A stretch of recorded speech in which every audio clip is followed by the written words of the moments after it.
course, there's research. Of course, I did a lot of research. I enjoy research and I find it a very creative process.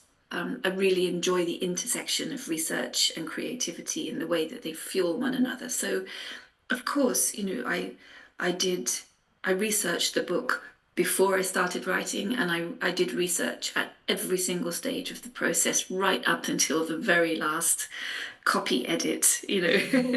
I was, I mean, several times I took the book back from my publisher and said, no, no, no, stop, I'm not ready. I've got to just make some more changes. I've found out something new. I've got to just finesse this thing or that thing. It's that process of taking the research and then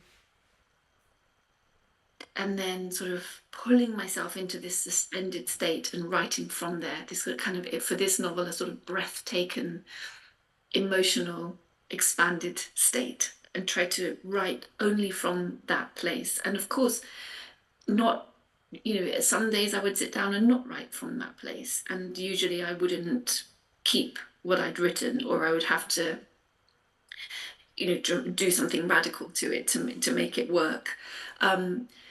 But that would always be my sort of test for what I'd written. Have I written it from this place that feels spellbound, I suppose? If you don't have plot or drama or conflict, what do you have? Well, you kind of have, as I said before, a sense of spellbinding or of suspension, of just trying to draw the reader up into a state of otherliness, of something unfamiliar that holds their interest because it's extraordinary in some way.